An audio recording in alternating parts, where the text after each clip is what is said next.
Da mesma maneira no mundo islâmico.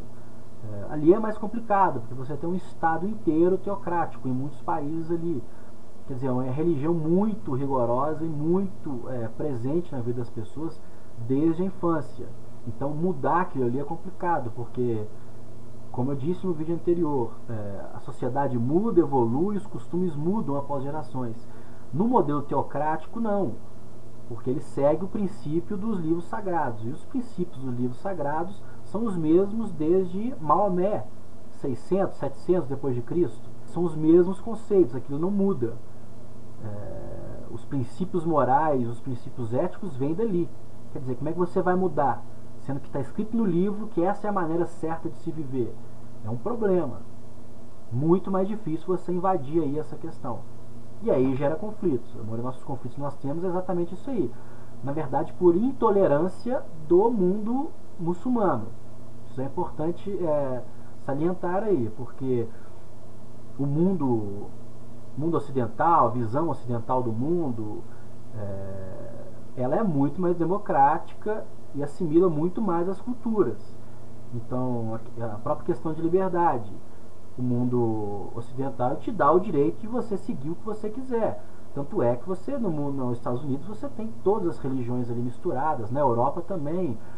Na Europa, principalmente, tem uma grande influência muçulmana ali, mulheres andando de burca.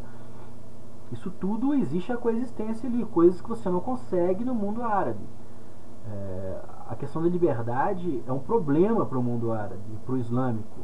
Isso não pode existir para eles. Então a própria democracia é um problema terrível, é um gargalo para o islamismo. É por isso que gera esse tanto de conflito. O Talibã nada mais queria do que o quê? A luta contra os infiéis, os não islâmicos. Não é Estados Unidos só não, é todo mundo que não segue a ideologia islâmica.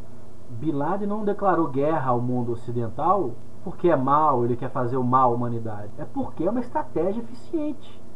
É contra os princípios islâmicos e os princípios radicais do Talibã. Eles querem montar um califado no mundo. E a democracia, a liberdade, o direito de falar, ir e vir, a liberdade das mulheres, isso é um entrave, isso é um problema para eles.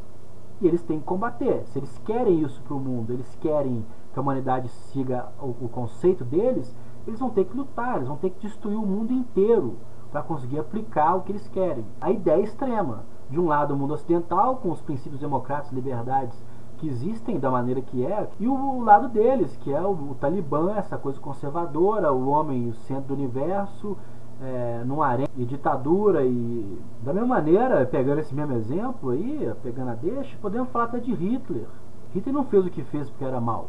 Ele poderia até ser mal, mas tudo que ele fez não significa isso. Na verdade, tudo que Hitler fez, caçou os judeus e exacerbou o nacionalismo na Alemanha, é porque essa era uma estratégia, de certa forma, mais eficiente para conquistar os objetivos que ele quis. Para isso que ele endeusou a sociedade alemã, colocou os alemães como uma raça superior, colocou a crença na sociedade que eles tinham o poder de tomar o mundo todo para eles. Ao mesmo tempo, se você analisar, isso é uma lógica minha, um pensamento meu, posso estar enganado, ele não caçou e perseguiu e matou judeus à toa. É porque os judeus seriam um entrave para o objetivo dele. Porque os judeus eram alemães também. Eram judeus alemães. Que inclusive tiveram vários méritos e feitos na sociedade alemã. Só que o judeu, eu acredito que jamais cairia na conversa de Hitler. Ele jamais aceitaria o argumento de Hitler. Ou seja, uma parte da população não aceitando aquele argumento, isso obviamente ia jogar para o buraco, para o ralo, os objetivos maiores de Hitler. O judeu nunca ia achar que a sociedade alemã era superior em raça. Isso foge totalmente aos princípios judaicos. E normalmente um judeu, ele é um estudioso da própria religião, um filósofo de certa forma, quando se dedica à religião judaica. E ele jamais cairia nesse argumento. Isso com certeza seria um entrave para as ambições de Hitler. Então Hitler teve que caçar os judeus por isso. Eles seriam um entrave à busca maior deles, de dominação do mundo, de dominação da Europa. Ou seja, a regra é, reagimos a interesse. E se você tem um interesse maior, por exemplo, outra coisa, o comunismo. O comunismo proporcionou a maior tragédia da humanidade. As revoluções comunistas mataram mais de 100 milhões de pessoas no mundo. É por isso que eu defendo o lado ocidental e a nossa cultura ocidental, que se perpetuou aí ao longo dos séculos. Porque ela promove a paz. Por mais que não pareça, que você não acredite nisso, ela realmente promove a paz. Mas não é porque é bonzinha ou malzinha, não. É porque o interesse dela é a paz. Hoje, para você produzir riqueza e conquistar riquezas, você não precisa mais invadir territórios e roubar suas riquezas. Hoje, o que você faz? É muito mais eficiente. Você comercializa. Porque numa situação de guerra, veja bem, você invade um país, massacra o país, extermina a sua população, destrói, deixa o país no escombro. Mesmo que você saia vencedor, você saiu muito abalado de um conflito como esse, fora as perdas humanas incalculáveis. A partir daí você adquiriu um território para você, mas você vai ter que reconstruir tudo aquilo. É um péssimo investimento. E você só perdeu dinheiro nessa história, só perdeu riqueza. Diferentemente, hoje, a guerra é comercial, como eu havia dito no vídeo passado. São empresas, são corporações. Então, ao invés de eu guerrear com você, eu comercializo com você.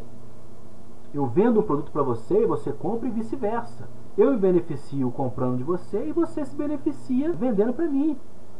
É essa troca que gera o quê? Que gera uma gratificação para os dois lados. Mesmo que exista trocas injustas, e elas existem, a lógica é muito mais eficiente. Essa comercialização, você pode até odiar uma nação, né? Brasil e Argentina, você pode até se odiar e querer um matar o outro. Mas o que? Vocês precisam um do outro para sobreviver. O Brasil, muito do que o Brasil ganha de riqueza é exportando para a Argentina e comprando produtos delas também. E vice-versa. Quer dizer, mesmo que você queira, você não pode atacar. É isso. A gente funciona assim, de rabo preso. É assim que funciona no dia a dia. Para a gente satisfazer o nosso interesse pessoal, consequentemente, a gente tem que satisfazer o interesse do outro. E aí vamos ao nível comercial e comum cotidiano nosso. E aí vem Adam Smith. O padeiro não faz o pão porque ele quer te agradar, porque ele quer te ajudar. Ele faz isso procurando o próprio benefício. Ele não acorda 4 horas da manhã para fazer pão para poder dar o café da manhã para você acordar bem, não. Ele faz isso porque ele quer ganhar dinheiro. Para o quê? Se sustentar e sustentar a sua família. E você compra não é porque você quer ajudar o padeiro a sustentar a família dele. Você compra porque você quer um pão quente na sua casa de manhã. Ou seja, você quer por benefício próprio. É assim que funciona. É esse egoísmo, e esse egoísmo mútuo acaba que um precisa do outro. Essa é a lógica divina do comércio e do próprio capitalismo em si. Então, por que eu acho o sistema de mercado, o sistema capitalista muito melhor para a gente? Quando você busca o seu próprio interesse de produzir riqueza, todo mundo sai ganhando nessa, a sociedade como um todo. Até quando, mesmo que o cara acumule bilhões, o que ele vai fazer? Ele não vai guardar esse dinheiro debaixo da cama, no travesseiro. Esse dinheiro vai circular no mercado, ele vai investir no lugar. Quando ele investe esse dinheiro num lugar, outras pessoas estão pegando esse dinheiro para produzir. Um cara desse, para se sustentar, ele tem que ajudar muita gente. O cara vai ter uma casa grande, quer dizer, a mão de obra que se teve para construir uma casa dessa. Ele vai ter empregados, mais emprego gerando. Ele vai gastar o dinheiro em restaurantes, em lojas de roupas, em viagens, comendo tudo do bom e do melhor. Só que, ao mesmo tempo, ele está movimentando o comércio. São várias as empresas que estão ganhando com isso. São empregos que estão gerando. Quer dizer, o dinheiro, mesmo que ele odeie todo mundo, ele precisa gastar aquilo. E no momento que ele gasta, ele está ajudando um outro. E eu vou mais além. O sistema capitalista de comércio, de livre comércio, ele não é um concentrador de renda. Na verdade, ele é um distribuidor de renda. Isso é muito claro. Se você analisar a história, você vai ver que cada vez mais as riquezas são distribuídas. Basta olhar os países. Os países de primeiro mundo, os países hoje desenvolvidos, são os que menos crescem. Por quê? Eles já criaram uma riqueza grande. E os países que mais crescem são quem? São justamente os países mais pobres, os países em desenvolvimento. Por quê? As corporações que hoje comandam o mundo, elas vão migrando pela busca do próprio lucro, pela busca do próprio interesse. O que elas vão fazer? Elas vão procurar o que é melhor para elas. E o que é melhor para elas? Uma mão de obra mais barata e impostos menores. Oh, que maldade, né? Que maldade. Mas vamos ver como é que funciona a lógica disso aí. Uma empresa sai dos Estados Unidos, onde ela está pagando caro para funcionários, a mão de obra cara, altos impostos,